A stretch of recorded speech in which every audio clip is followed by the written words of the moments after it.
Hi guys, what's up and welcome back to my channel. I hope you're all doing good and staying safe, and today I'm here to do a quick recap and my review and reaction on the Miss Grand International 2021 which happened in Thailand on the 4th of December, and this video is a little bit late because I was traveling, just came back to Hyderabad, and I did question myself whether it's too late to be doing this video, but I thought never late than never. Even though I was gone, I was fully hooked on to the Miss Grand International. I tried to stay up to date with the pageant whenever it was happening, and Manika Shokhand, my goodness, she has represented India so beautifully, our drought queen, and getting into top 20 at Miss Grand itself is such a big deal. And in this video I'm going to talk about what are the other factors that may play a role in the shortlisting of top 10, discuss the evening gown performances, a few of my favorites that made it to top 5, and do a quick review of the Q&A segment that was there for the top 5, and of course the most interesting tiebreaker question as well. So if you're also a pageant fan and love such videos, then don't forget to give this video a big thumbs up, and also don't forget to subscribe to my channel. We are close to 16,000 subscribers, may have crossed it by the time this video goes out, and I am so grateful for each one of you. First things first, let's talk about the production level of Miss Grand. Obviously it's called Grand for a reason, and this time the stage setup, Miss Grand does not disappoint ever. The stage was so beautiful, and the stage setup in the background, the panels that were there for every different segment of the competition just blew my mind. It was so aesthetic, it was very dreamy, so hats off to the Grand Pageant for that. And even though the final show was actually over 3 hours long, it did not feel like it was that long because they kept it super interesting. I mean, hats off to Matthew, who was hosting the event as well. He kept it super interesting. There was never a dull moment. So I think that's a few things that other pageants can also pick up. The show obviously started off with this incredible dance sequence, and then the top 20 were announced. Manika Shokhand making it to top 20. Of course, I know for a fact all the Indians are super proud of her after Meenakshi Chaudhary. We have been waiting for a placement in Miss Grand International, and Manika was actually a popular favorite among a lot of voters and pageant fans across the pageant. And while she did not make it to top 10, we don't know what other factors came into role. We don't know how the interview exactly went, and sometimes at international pageants, I've always said this, that there are more factors that come into picture when it comes to the result decision making and shortlisting. It's not always the final jury who is present at the final show that's going to be 100% involved in that decision making. So we don't have a say or an opinion really as to what were the reasons for that not happening, but I think top 20 itself is a very big deal. Apart from Manika, a few other contestants that I would have loved to see in top 10 were also Philippines and Thailand. I think these three were a few of my favorite contestants throughout the competition. But then again, maybe the interview scores had a role to play in their shortlisting to top 10. I thought all of these queens slayed so amazingly well in the swimsuit round. In fact, the whole sequence and choreography of the swimsuit round was something that I found super interesting, and I hope that we see something similar at Miss Universe, or even better, of course, which is happening next week. So stay tuned for that coverage as well. I really love the fact that they came from backstage where they were walking in between the girls, and the hair flips and their turns, and Grand is just very entertaining to watch. And I think watching these pageants actually gives you an idea of, if you're preparing for a certain pageant, you have to do your research. And so if you are to go for Miss World, you would prepare a very different type of sequence in your walk, in your choreography, your poses. Whereas for Miss Grand, you know that you have to up it up a notch, and that they like the drama and the performance and the theatrics that does get you extra scores, if I can say that, when it comes to Miss Grand. And if you use their body language and overall just the drama effect that you can create. Soon after swimsuit round, we had the top 10 shortlisting.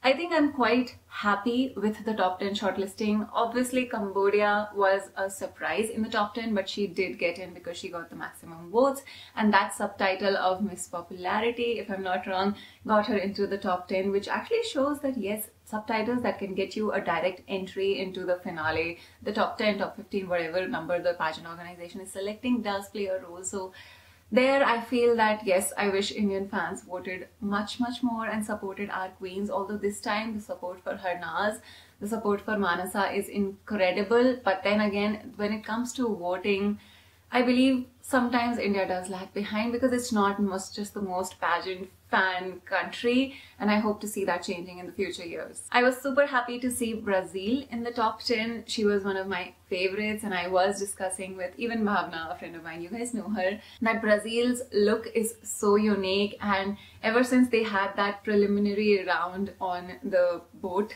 venue, I fell in love with Brazil. I love her body, her physique, the way she speaks with so much passion. We will come to that in a little while about her final top 5 answers.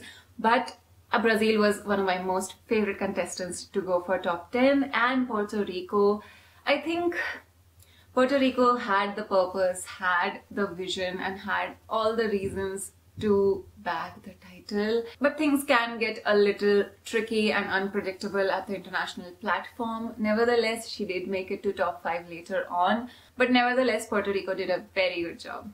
Now, before I move on to reviewing the statements made by the top 10 contestants on preventing war and violence, where they each had their own meaning and context of what war and peace and violence can do and mean in this world, and also their stunning evening gown performances, I want to take a moment here to talk about Derma Co has come out with these new products which will become your skin's best friends. Derma Co has come out with the 3% vitamin E face moisturizer, and you guys know that I am a sucker for face serums, especially Derma Co's face serums is something that I already use twice a day, and this time we have the 4% vitamin E serum by Derma Co, and these products together combined are going to give you that moisturized inner glow on your skin, which I live for.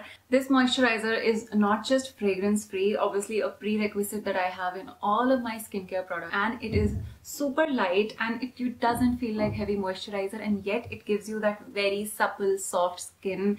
It's going to leave that shine on your skin and you can't even feel like you have moisturizer on. And obviously the hero ingredient in both of these products is vitamin E, which obviously strengthens the skin barrier function. It's going to fight against radicals, and vitamin E is just super good for your skin. And you can use the vitamin E face serum after you cleanse your face at night so that your skin repairs overnight. You can obviously head over to the Dermaco website where they have a dermatologist designed skin assessment test which recommends products based on your skin type and concern. So if you're interested in getting your hands on these amazing products, then you can head over to the Dermaco website where you can use my code Nikita20 to get 20% off, or you can also find these products on Amazon, Nykaa and Flipkart. Now coming to the top 10 evening gown and speeches made on prevention of war and violence, Brazil came first. And first of all, I have to talk about her evening gown because the neckline was so appropriate for her.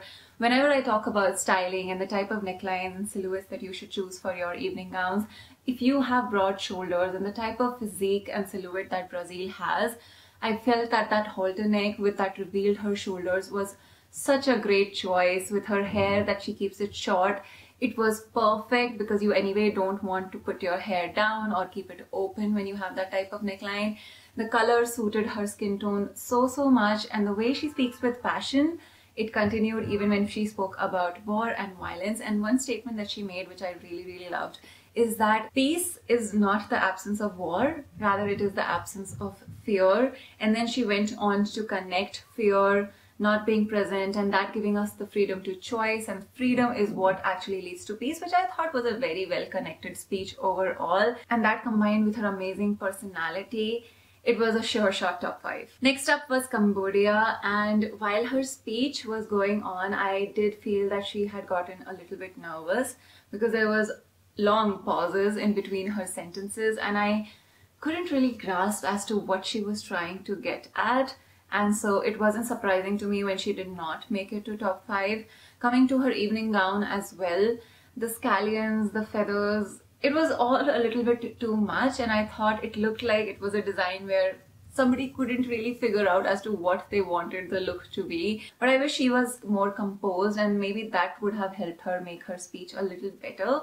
Because to me, it did not feel like it was going in any particular direction, which is not the best approach when you have a statement to make. Next up was Costa Rica, and when it comes to her speech, honestly, I thought it was one of the best speeches about the topic that was given to them. I love the fact how she related it to the fact that she comes from a country that does not have an army, and so she doesn't know what it feels like to be investing in war, and rather they choose to invest in education and basic necessities, and that peace begins at home within yourself. And so it was very inspiring in a way as well. I actually loved the contextual situation that she used from her country in this topic. Even when it came to her gown, it was one of my favorite gowns in the entire pageant. The color looked so dreamy on her. Her hair looks flawless all the time. And along with the stage setup that was going on in the background, like the blue jellyfish, I think that was jellyfish on the stage setup happening. But then her color of her gown matched the lighting. It was so breathtaking and so surreal. So that was something that I was a little surprised to not see in top 5. When Ecuador came up, when it came to her speech, she spoke with a lot of emotion and passion. It was as if she was speaking to the audience overall and not just straight into the camera, which I thought was smart. But when it came to the content, I felt it took a very narrow context on what the actual topic was, which she could have spoken about it on a global level. Maybe that would have impressed me more. Next up, we heard from Indonesia, and the only reason I could point at, which may have not led her to getting into top 5, is because when you are given an opportunity to make a statement or speak about a certain topic, it needs to be action oriented. And all I grasped from Indonesia's statement is that she will not tolerate words about war, violence and hatred.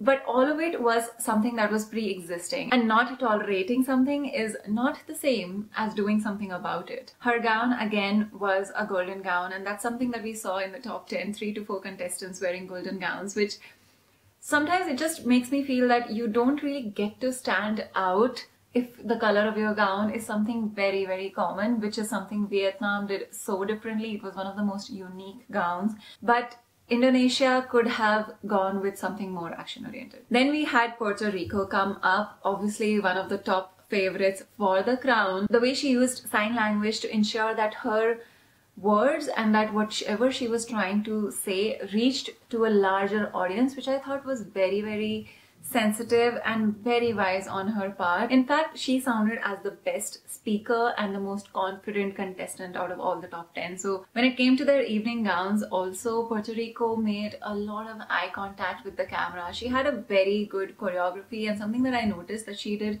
differently from all the other contestants is that when she was going towards the audience, not once did she turn her back on the camera, which I thought was super smart. Whereas all the contestants had taken a turn, she did a half turn but did not fully turn, and then came back facing the camera and facing the audience, which is just very smart stage work when it comes to your sequence and your choreography. Then came South Africa, another contestant that I feel delivered a lot in her communication, but when it came to the actual substance in her words, she chose to obviously go to very statistical numbers about gender violence. In her evening gown round, something that I felt may have reduced or deducted her scores a little was the fact that it appeared like she had slipped a little on her evening gown right when she was about to enter.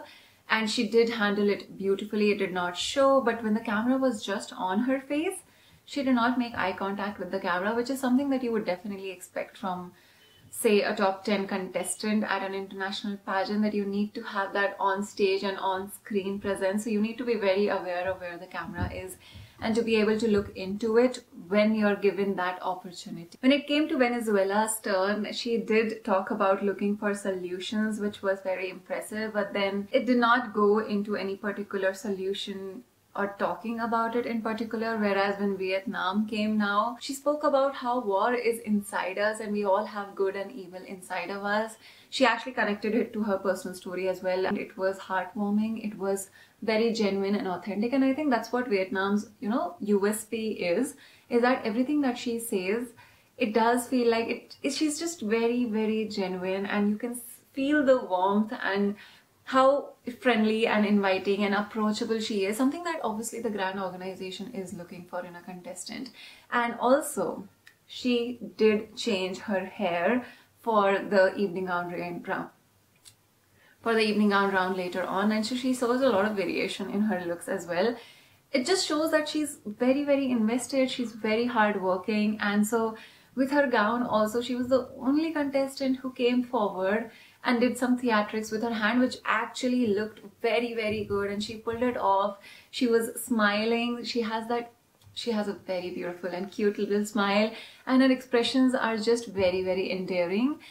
And I could not get over it. That performance was the best grand appropriate performance of that night, where I would say that there were better evening gown performances, as good as Vietnam's as well.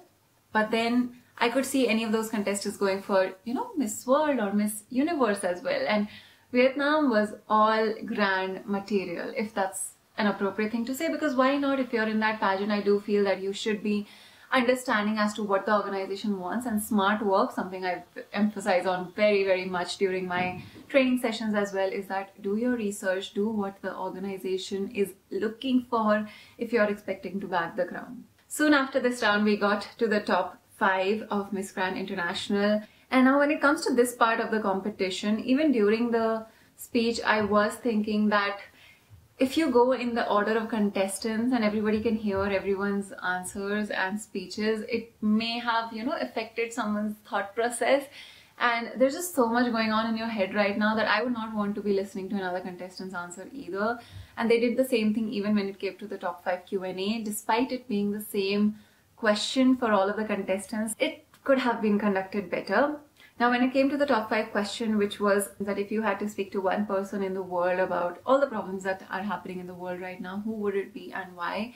And in my opinion, Puerto Rico did give the best answer and the most straightforward answer to this question when she said that she would speak to the President of the United Nations. She had a very concise and crisp answer, and I don't think the length of the answer really makes any difference when it comes to judging a competition. But she was also the first contestant to go up to answer the question, so maybe that's why she didn't have a lot of content prepared and would not want to ramble on about something that has already made her point. The other contestants had answers which spoke about the presidents of their country, which I would not recommend, because when you're on an international level, if given a question in a global context and you want to give a global answer, because you're not Miss Brazil anymore, you're not Miss Ecuador anymore, you are Miss Grand International, so your answer needs to depict that as well. And one of the contestants did mention Malala Yousafzai in her answer, that she would choose to speak to her. I wasn't in favor, or I couldn't really understand the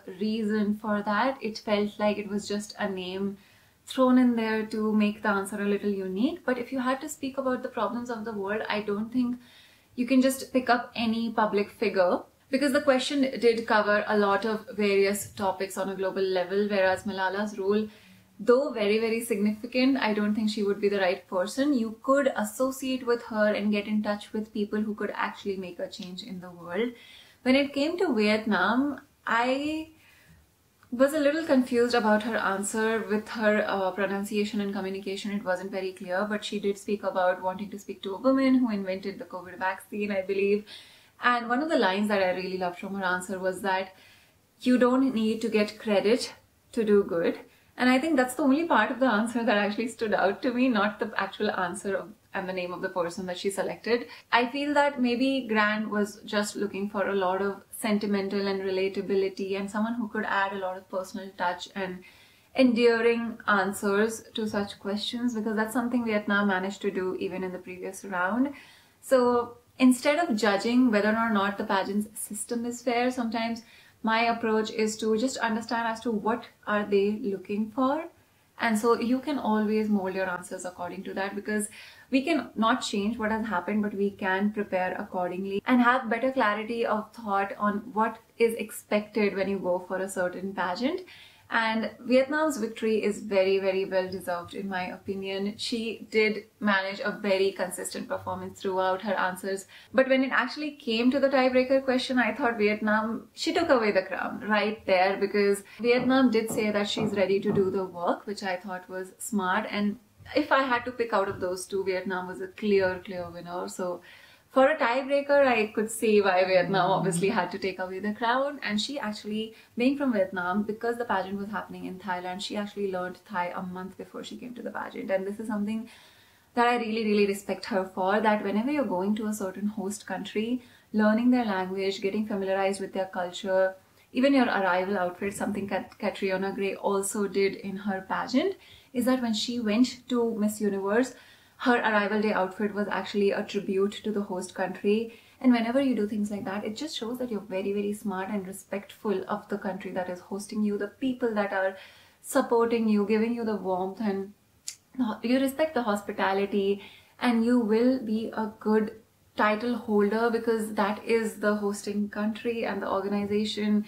Also, the owner and the director of Miss Grand is also Thai, and so it just seems very smart to do, and that's something that we should all actually learn from a lot of these winners, that it's the tiny nuances and the smart decisions that you make about your outfit, about your language of communication, about how involved you are with not just the competition but the people involved as well. So I hope you guys enjoyed this recap and review video. It went on a little bit longer than I expected it to, but there was so much to discuss, and I hope you took away some of the things that you can apply in your upcoming pageant preparation journey.